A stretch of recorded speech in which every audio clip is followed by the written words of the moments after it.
नमस्कार। ब्राह्मी विद्यापीठ आपका बहुत स्वागत कर रहा है। आप इस वक्त ब्राह्मी विद्यापीठ में हैं। कॉपी किताब उठाइए और पढ़ने में लग जाइए, क्योंकि अब हम पढ़ाई शुरू करते हैं। आज का जिस टॉपिक को लेकर के मैं इस वीडियो में आपके समक्ष उपस्थित हूँ, वो टॉपिक है कांग्रेस की युवा न्याय योजना। कांग्रेस सरकार जो इस वक्त पोजीशन में है, उसने युवाओं को रुझाने के लिए, ताकि वो उनको ज़्यादा से ज़्यादा वोट दे, वो युवा न्याय योजना को लेकर के सामने आ रही है। और ये युवा न्याय योजना 5 वादे, इस युवा न्याय योजना के अंतर्गत वो 5 वादे जो है यूथ से कर रही है। चलिए जानते हैं वो 5 वादे क्या हैं, कैसे हैं और क्या वास्तव में वो ऐसे वादे हैं जिनको लेकर के कांग्रेस सरकार यदि चुनावी मैदान में उतरेगी तो उसे फ़ायदा होगा या नहीं। उससे ज़्यादा आवश्यकता इस बात की जानने की है कि कांग्रेस को इस वादों से फ़ायदा होगा या नहीं। इस बात को जानना ज़्यादा आवश्यक है कि इन वादों से देश को क्या सच में फ़ायदा होगा या नहीं। क्या इन वादों को लेकर के हम चुनाव में उसे वोट दे सकते हैं या नहीं। चलिए जानते हैं। तो चलिए उसके 5 वादों को बारी बारी जान लेते हैं। जो सबसे पहला वादा और मेरे हिसाब से जो सबसे इम्पॉर्टेंट और एक साहसिक कदम लगता हुआ वादा मुझे लगा, वो ये है कि राइट टू एम्प्लॉयमेंट देना। कांग्रेस कह रही है कि जिस प्रकार से उसकी एक बहुप्रतीक्षित योजना थी जिसका नाम था मनरेगा, तो उसी की तर्ज पे ये यूथ को एम्प्लॉयमेंट देने के लिए 100 डे, जैसे मनरेगा के अंदर 100 डे एम्प्लॉयमेंट दिया जाता है उन लोगों को जो कि पढ़े लिखे नहीं है, साक्षर नहीं है, पढ़े लिखे नहीं है, तो उनको 100 डे का एम्प्लॉयमेंट दिया जाता है और रोज़ का जितने दिन वो 100 डेज़ काम करते हैं उसकी एक amount, certain amount, fix amount उनको दिया जाता है। ठीक उसी प्रकार से राइट टू एम्प्लॉयमेंट के अंतर्गत, मनरेगा के अंतर्गत ही ये उन युवाओं को 100 दिन की नौकरी देने का, अप्रेंटिसशिप जैसे आप कह सकते हैं, एक तरीके का अप्रेंटिसशिप लाइक ट्रेनिंग वगैरह वो प्रोवाइड करने का काम करेंगे। तो इस अप्रेंटिसशिप के अंदर वो क्या करेंगे कि वो 100 डेज़ का आपको वर्क देंगे और उस 100 डे के वर्क के अंदर में आपको गारंटेड वर्क देंगे और देश का कोई भी यूथ जो कि ग्रेजुएट है और अनएम्प्लॉयड है उनको वो 100 डेज़ का वर्क देंगे और इस 100 डे के वर्क के बदले वो फिक्स अमाउंट 1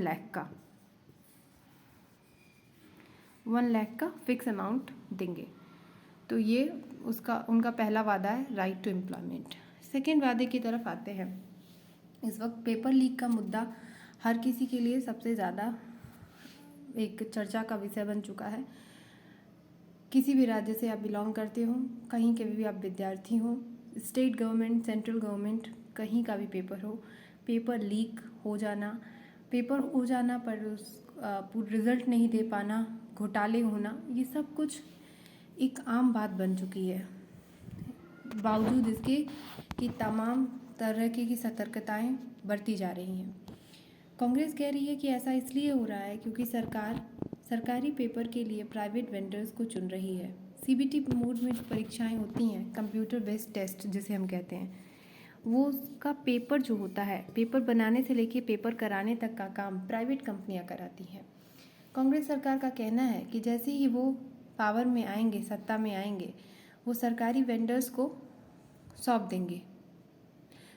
सरकारी वेंडर्स ही पेपर बनाएंगी, पेपर कराएंगी और रिजल्ट घोषित करेंगी। तो पेपर लीक का कोई मामला नहीं आएगा और कठोर से कठोर सज़ा का प्रावधान तो जैसा कि आपने देखा है, उसकी बात भी कांग्रेस ने दोहराई है। चलिए तीसरी योजना के बारे में जानते हैं।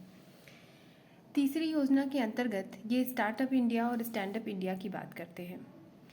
इनका कहना है कि जो प्रेजेंट गवर्नमेंट इस वक्त है वो स्टार्टअप इंडिया और स्टैंड अप इंडिया का जो मिशन है वो लेकर के आगे बढ़ी थी, उन पॉलिसी पे लेकर के आगे बढ़ी थी, लेकिन उसका आमूलचूल परिवर्तन धरातल पे नहीं दिख रहा है। ऐसा इसलिए क्योंकि बड़े बड़े जो कारोबारी हैं उनको सिर्फ उन्हीं लोगों को इसका फ़ायदा मिल रहा है, ऐसा कांग्रेस सरकार बोल रही है। जैसे ही कांग्रेस सरकार केंद्र में आएगी, सत्ता में आएगी, वो युवा रोशनी फंड नामक एक फंड का गठन करेगी जो कि हर डिस्ट्रिक्ट में उपलब्ध होगा। जैसे कि मान लीजिए ये डिस्ट्रिक्ट है, डिस्ट्रिक्ट के कलेक्ट्रेट में रोशनी फंड जो है वो फंड हर साल सरकार, केंद्र सरकार मुहैया करा देगी। और उस ज़िले में रहने वाला जो भी कोई यूथ है, अगर उसे लगता है कि उसे कोई अपना स्टार्टअप शुरू करना है या स्टैंड अप इंडिया के अंदर कोई अपना उद्यम वो लगाना चाहता है, तो वो ज़िले के रोशनी फंड से पैसे ले सकता है और अपने उद्यम को खड़ा कर सकता है। एक सराहनीय कदम लग रहा है, पहले से की गई बात पे ये नई रोशनी डालने की कोशिश कर रहे हैं। अगर हम इनके चौथे वादे की तरफ बढ़ें तो ये चौथा वादा ये गिग वर्कर्स के लिए कह रहे हैं। ये कह रहे हैं कि जो गिग वर्कर्स है, बड़ी मात्रा में लोग आज गिग वर्किंग कर रहे हैं, गिग वर्कर है। कौन होते हैं गिग वर्कर? आपने देखा होगा जो भी डिलीवरी बॉय होते हैं, जो कि अमेजॉन, फ्लिपकार्ट वगैरह पे, या फ्रीलांसिंग करने वाले जो लोग होते हैं, तो जो डिलीवरी करते हैं, तो इनके पास कोई गारंटी नहीं होता है। इनका काम कब से कब तक है, नौकरी कभी भी जा सकती है। कोई दुर्घटना इनके साथ यदि होती है तो उनको किसी तरीके का मेडिकल लाभ, इनका हेल्थ इंश्योरेंस या इनकी लाइफ इंश्योरेंस, ऐसा कुछ नहीं होता है। गिग वर्कर के लिए कांग्रेस कह रही है कि जैसे ये सत्ता में आएंगे इनको गारंटी प्रोवाइड करेंगे, सेफ्टी सिक्योरिटी देंगे, और यही नहीं बल्कि इनके हित के लिए अन्य भी काम करेंगे। हम इनके 5वें वादे की तरफ बढ़ते हैं।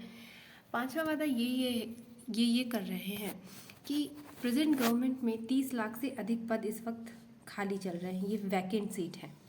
तो ये जो 30 लाख का पद खाली चल रहा है, कांग्रेस सरकार जैसे ही सत्ता में आएगी इस सीटों को भरने का काम करेगी, जिसमें से 30 लाख में से 90% सीटों पे ये तत्काल नोटिफिकेशन जारी कर देंगे। तो जो अनएम्प्लॉयमेंट का मुद्दा और दूसरा सबसे बड़ा मुद्दा वो है पेपर लीक का मुद्दा, दोनों मुद्दों को साधा है इस वादे के द्वारा। तो कांग्रेस के ये थे 5 प्रॉमिसेस। मुझे उम्मीद है कि ब्राह्मी विद्यापीठ आपको ये समझाने में सक्षम रहा है कि क्या है कांग्रेस के 5 वादे। मुझे उम्मीद है कि आपने इसे समझा होगा, बहुत धैर्य से सुना, अभी तक वीडियो में बने रहें, इसलिए आपका बहुत बहुत साधुवाद, धन्यवाद। ब्राह्मी विद्यापीठ अपने लक्ष्य की तरफ बढ़ सके इसलिए आपके सहयोग की गुजारिश है। कृपया चैनल को लाइक, शेयर, सब्सक्राइब करना ना भूलें। धन्यवाद। जय हिंद।